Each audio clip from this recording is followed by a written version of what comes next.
입니다. 창세기 17장 1절에서 10절까지 한 절씩 교독하시겠습니다.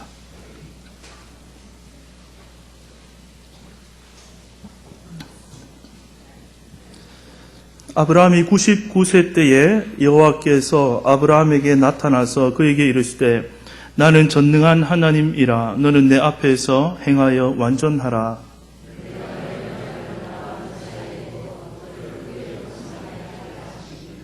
아브라함이 엎드렸더니 하나님이 또 그에게 말씀하여 이르시되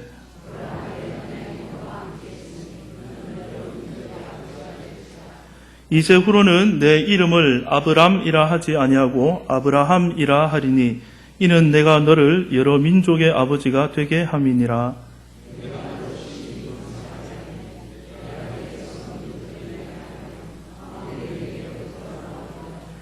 내가 내 언약을 나와 너 및 내 대대 후손 사이에 세워서 영원한 언약을 삼고 너와 내 후손의 하나님이 되리라.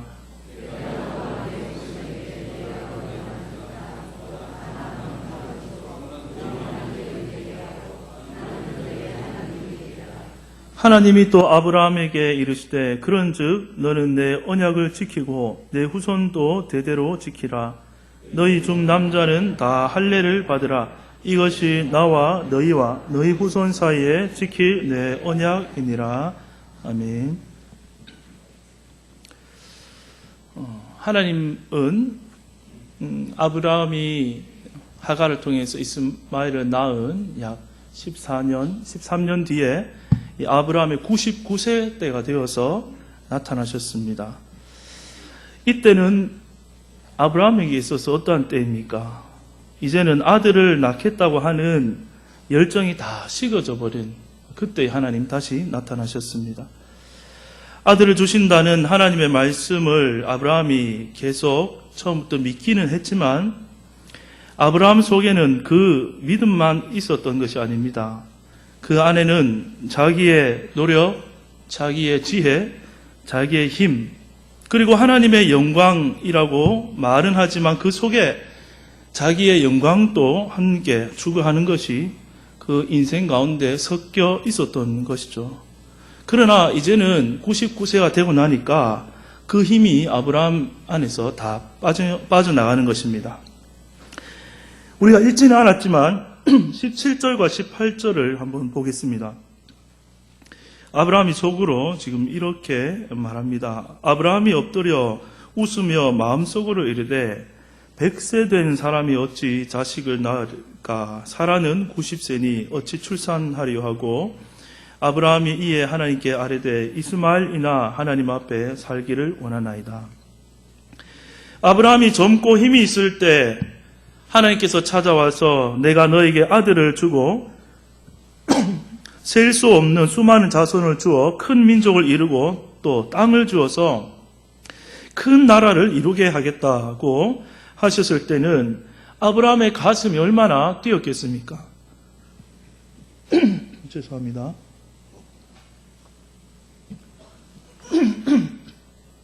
젊었을 때 하나님 오셔가지고 아들 주겠다, 땅을 주겠다, 또 그리고 너로부터 시작해서 이 땅에 큰 민족을 이루겠다 했을 때 그 비전을 받았을 때 아브라함의 가슴은 아마 터질 듯한 그런 부푼 그런 마음을 가졌을 것입니다. 그러나 지금은 전혀 그렇지 못합니다. 이제는 속으로 생각하기를 이것은 불가능하다고 생각하는 것이죠. 이제 자기의 모든 시도도 멈추었고 체념하고 있는 단계입니다. 앞선 우리가 살펴본 모습을 볼 때 아브라함이 티끌을 바라보며 또 하나님이 찾아오셨을 때 하늘의 별을 바라보며 하나님의 말씀을 믿었을 때 분명 하나님은 그 믿음을 기뻐하셨습니다. 그러나 그 믿음은 아직까지 온전한 믿음은 아니었던 것입니다. 믿음의 주체는 우리가 아니라 하나님이시고 하나님이 우리의 믿음을 세월로 깎아서 완성시켜 가시는 것입니다. 아브라함은 처음에 사라와의 자연스러운 관계, 부부 관계 속에서 아들이 생길 줄로 알고 기다렸습니다. 그러나 그 일은 절대 일어나지 않았습니다. 그래서 좀 더 파격적으로 다르게 생각해서 하갈을 통해 아들을 만들어냈지만 하나님은 그도 아니라고 하십니다. 우리는 하나님의 말씀을 받고 믿을 때 어떤 식으로 믿고 있습니까? 대부분의 많은 사람들이 아브라함의 모습처럼 자기 머릿속에서 자기가 이 말씀이 이루어질 수 있는, 그리고 자기가 믿을 수 있는 그 자기 생각의 한계와 범위 안에서 하나님의 말씀을 믿고 있습니다. 그리고 자기 힘이 아직 남아있기 때문에 그 믿음 안에는 자기를 믿는 믿음도 자기가 알든지 모르든지 함께 섞여져 있는 것이죠. 자신을 믿고 나아가면서 때로는 하나님이 자신의 믿음을 지지해 주기를 오히려 바라는 그러한 양상을 띠기도 합니다. 그러나 그것이 자기 생각대로 결과가 되어지지 않을 때 하나님께 곧 실망하고 때로는 원망하고 또 하나님의 말씀에 대한 기대를 다 내려놓고 또 자포자기하게 되는 것입니다. 아브라함은 99세 때가 바로 그러한 때였습니다. 그러나 반면 하나님의 모습은 어떠합니까? 1절에 보니까 나는 어떤 하나님이다 라고 나타나셨습니까? 나는 전능한 하나님이라.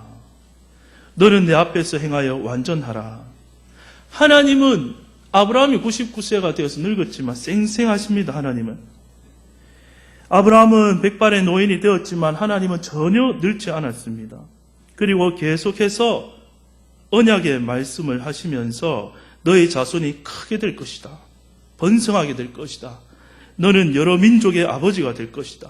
너의 허리에서 많은 왕들이 나올 것이다. 라고 아주 그 언약의 말씀에 대해서 다시 한번 확실하게 말씀하고 있는 것이죠. 아브라함은 이렇게 지쳐 있는데 하나님은 그 언약에 대해서 아직도 확실하게 말씀을 하고 있다는 것입니다. 왜냐하면 하나님의 언약은 아브라함의 어떠한 것에 의해서가 아니라 오직 전능하신 하나님에 의해서 반드시 이루어질 것이기 때문입니다. 교회에서 주일날 바쁘게 움직이다가 가끔 이런 경우들이 많이 있습니다. 이렇게 인사를 하다가 어느 성도님들이 이번에 우리 자녀에게 이런 일들이 있습니다. 생각나실 때 기도해 주세요 하고 스쳐 지나가면서 이런 이제 기도 부탁을 받는 경우가 있습니다. 그러면 기도하겠습니다 하고 제가 예전에는 잊어버린 적이 하도 많아서 요즘에는 그런 기도 부탁 받으면 일단 그 자리에서 보험으로 마음속으로 먼저 기도 부탁하고 다음에 또 생각하고 기도해야겠다 그렇게 생각하고 항상 실천을 그렇게 하고 있습니다. 우리가 흔히 하는 약속들, 언제 한번 같이 밥을 먹자, 네, 제가 꼭 기도할게요 같은 약속들은 물론 다 그런 것은 아니겠지만 정말 그 약속 그 말에 100% 신뢰하거나 보증할 수 있는 그런 대답으로 우리가 여기지 잘 않는다는 것입니다. 그런데 만약 우리가 평소에 하나님의 축복과 약속의 말씀들에 대해서 우리의 마음의 태도가 그 정도의 신뢰와 기대를 가지고 있다면 그것은 너무나 안타까운 일이 아닐 수 없는 것입니다. 전능하신 하나님 앞에 이제 아브라함이 엎드려 있는데 하나님께서 4절에서 뭐라고 말씀하고 있습니까? 보라, 내 언약이 너와 함께 있다. 이렇게 말씀을 하시는 것입니다. 창세기 12장에서 시작하신 약속, 너의 집을 떠나 내가 너에게 보여줄 땅으로 가라. 내가 너로 큰 민족이 이루고 내게 복을 주어 내 이름을 창대하게 하리니 너는 복이 될지라. 처음부터 주셨던 그 언약의 약속이 보라, 아직도 너에게 이 약속, 언약이 함께 있다. 하나님이 그렇게 말씀하시는 것입니다. 아브라함은 백발의 노인이 되었지만 하나님도 그리고 그분의 언약하신 말씀도 하나도 쇠하지 않았고 늙지 않는다는 것입니다. 풀은 마르고 꽃은 시드나 주의 말씀은 영원하다라는 것이죠. 그런데 여기서 중요한 점은 그 약속이 아직도 누구와 함께 있다는 것입니까? 연약하고 늙어진 아브라함이지만 그 언약이 아브라함과 함께 있다는 것입니다. 흔들리고 연약해지는 우리 자신이 아니라 늘 변하지 않는 하나님과 그 약속의 말씀을 끝까지 붙들고 나아가시기를 축복합니다. 아브라함에게 하신 이 약속은 한 개인과 한 약속이 이기도 하지만 그것보다는 훨씬 더 큰 범위를 가지고 있습니다. 7절을 보겠습니다. 7절에 보면 내가 내 언약을 나와 너 및 너의 대대 후손 사이에 세워서 영원한 언약을 삼고 너와 너의 후손의 하나님이 되리라. 이 약속은 대대 후손과 함께한 영원한 약속입니다.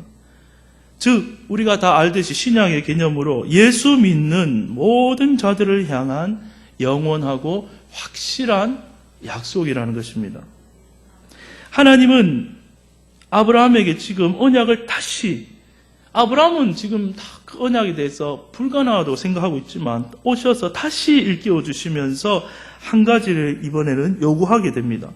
그것이 9절과 10절에 나와 있습니다. 하나님이 또 이제 아브라함에게 이르시되 그런즉 너는 내 언약을 지키고 내 후손도 대대로 지키라. 너희 중 남자는 다 할례를 받으라. 이것이 나와 너희 후손 사이에 지킬 내 언약이니라. 언약에 대해서 다시 한번 확고하게 말씀하신 다음에 할례를 행할 것을 명령하고 있습니다. 이 할례는 신약의 개념으로 봐서는 세례와 견주어 생각될 수 있는 것입니다. 우리가 세례받을 때 목사님 앞에 와서 어떻게 합니까? 물을 그 머리 위에 뿌리죠. 이것의 의미는 우리가 물에 잠겼다가 올라오는 것을 의미하는 것이죠. 죄인으로 태어난 옛 사람은 이제 죽고 하나님의 생명을 받아 거듭났다는 그 의미의 예식이 되는 것입니다. 구약의 할례는 남성의 생식기의 표피를 베는 것입니다.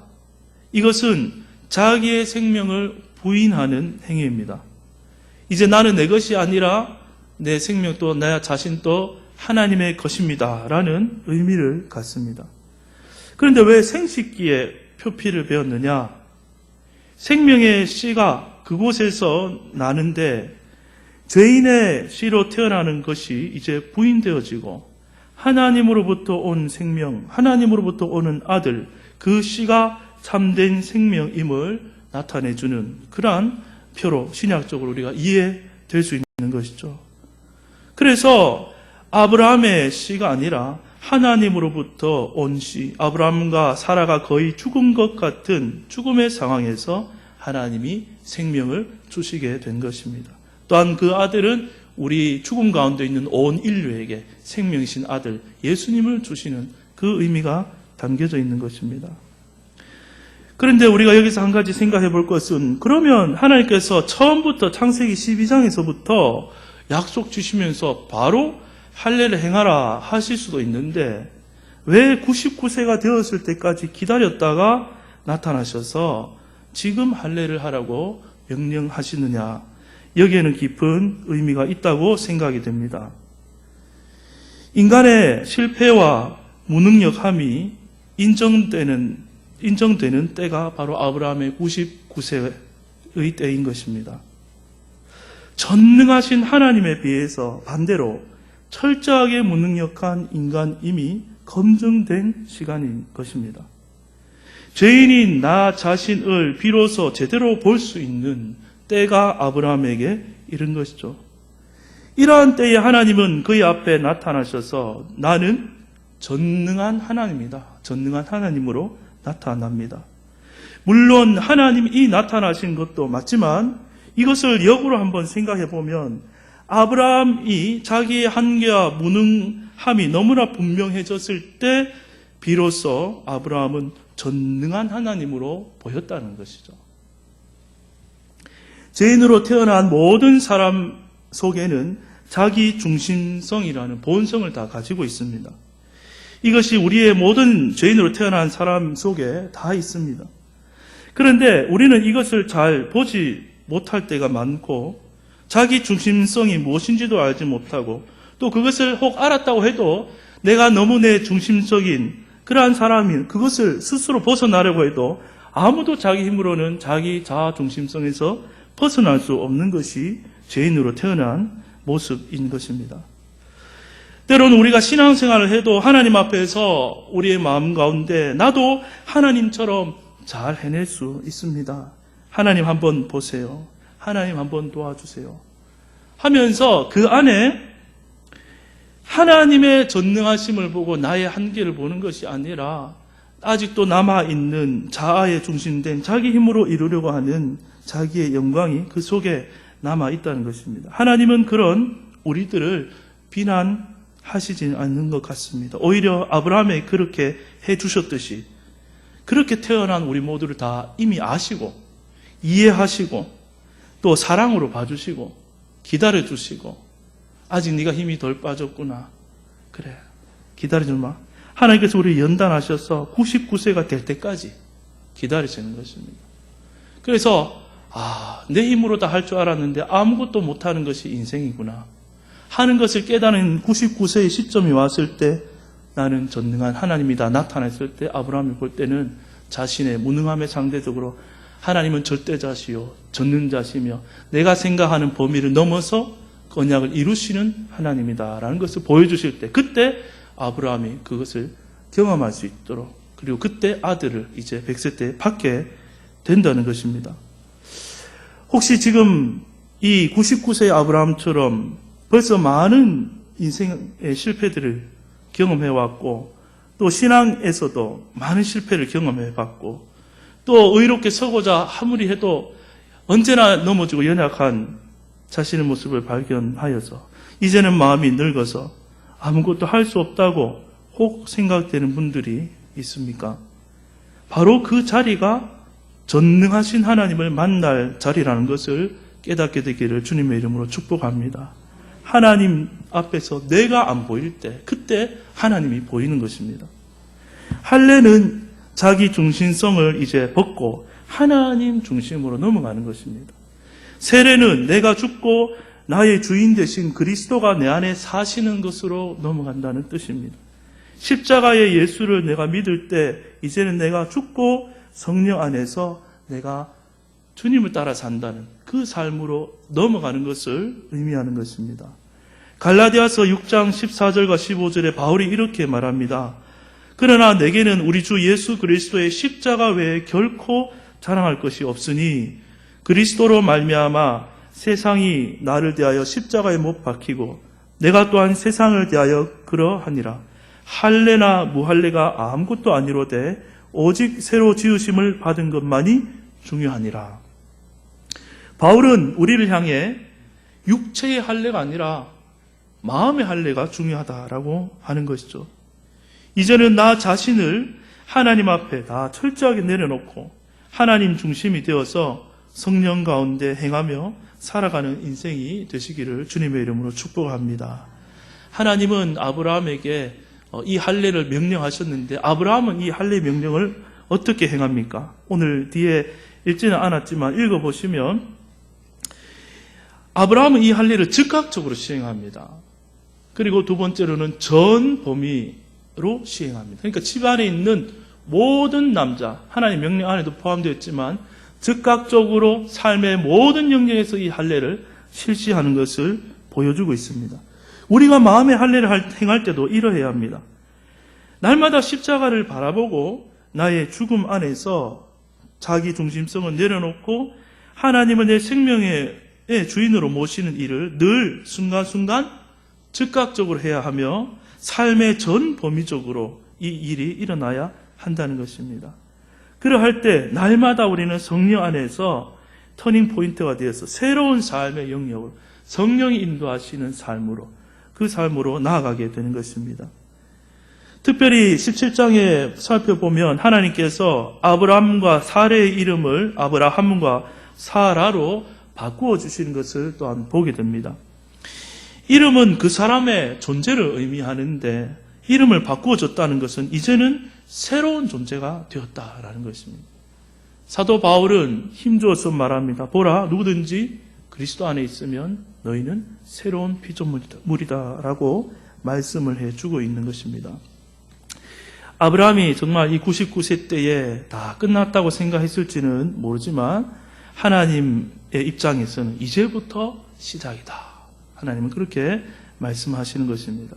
여러분 자신을 하나님 앞에 늘 내어드려서 하나님이 주인된 삶, 성령이 인도하시며 그 길을 순종하며 걸어가는 삶이 되기를 주님의 이름으로 축복합니다.